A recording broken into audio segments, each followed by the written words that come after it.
জুলাই অভ্যুত্থানে দেশের রাজনীতিতে নতুন দিনের সূচনার পর ২০২৫ সাল হবে জাতীয় ঐক্যমত্য সৃষ্টির বছর বলছেন বিশ্লেষকরা।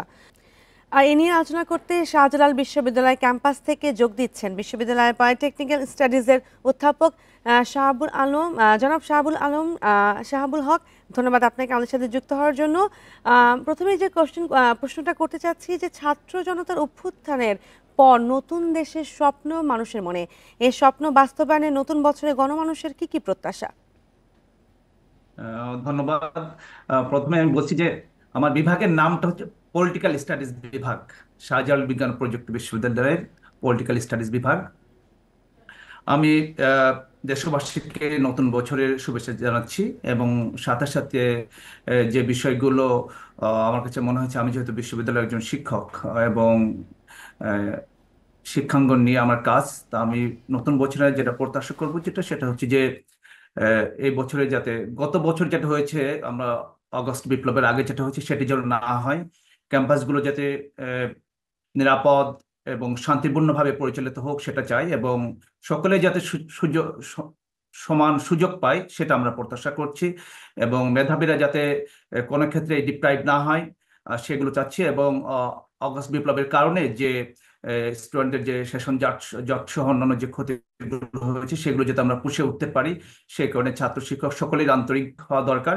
বিশ্ববিদ্যালয় প্রশাসন ক্ষেত্রে আমি মনে করি তড়িৎ ভূমিকা গ্রহণ তারা করতে পারে, যে কিভাবে এই সেশন জটটা কমিয়ে যাতে স্টুডেন্টদেরকে আমরা পুষিয়ে দিতে পারি।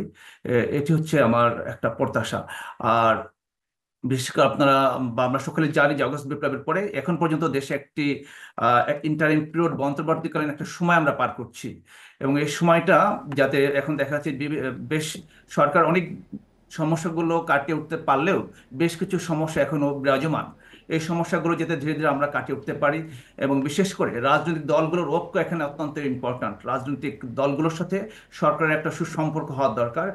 এবং ছাত্ররা যে ছাত্রদের অগস্ট বিপ্লবের কারণে প্রায় ২,০০০ ছাত্র এবং এবং সাধারণ জনগণ যে শাহাদত বরণ করেছেন, তাদের দিকে তাকিয়ে হলেও, তাদের স্বার্থের কথা বিবেচনা করে হলেও আমাদেরকে যাতে সামনের বছরটা যাতে আরো সুন্দরভাবে আমরা চালাতে পারি, এবং সংস্কার যে বিষয়গুলো চলছে সেই সংস্কারগুলো আরো। শাহাবুল হক, আমি আরেকটা জিনিস জানতে চাচ্ছি যে নতুন বছরে অর্থনীতি গতিশীল করা সহ রাষ্ট্র পরিচালনায় বড় চ্যালেঞ্জগুলো কি মনে করছেন? আহ, আমার কাছে যেটা মনে হচ্ছে সেটা হচ্ছে যে গত 15 বছরের আমাদের যে কোটি বিলিয়ন বিলিয়ন টাকা যে বাইরে পাচার হচ্ছে, এই টাকাগুলো ফিরিয়ে আনাই হচ্ছে সবচেয়ে বড় ইস্যু আমার কাছে মনে হচ্ছে। এবং এগুলো যদি ফিরিয়ে আনা যায়, আমরা ইতিমধ্যে দেখেছি যে দেশের অর্থনৈতিক অবস্থা আস্তে আস্তে উন্নতি হচ্ছে। এটা আরো দ্রুততার সাথে হওয়া সম্ভব, এবং ব্যাংকগুলো যাতে যে আগের যেভাবে শুধু একটি বিশেষ গোষ্ঠীর উপরেই বা বিশেষ গোষ্ঠীর লোকজন যে সুবিধাগুলো পেত, বিলিয়ন ডলার বা হাজার হাজার কোটি টাকা যে ঋণগুলো নিয়েছে, সেই ঋণগুলো যাতে ওইভাবে না যায়, এবং একটা ব্যাংকগুলো যাতে একটা গুড গভর্নেন্স প্রতিষ্ঠা হয় সে বিষয়টা ইম্পর্ট্যান্ট। এবং আমি মনে করি যে এই বিষয়গুলো যদি আমরা খেয়াল করি, আমরা যদি রেমিটেন্সের দিকে খেয়াল করি, আই হোপ যে ধীরে ধীরে আমার অর্থনৈতিক অবস্থা আরো ভালো হবে। জি, ধন্যবাদ আপনাকে।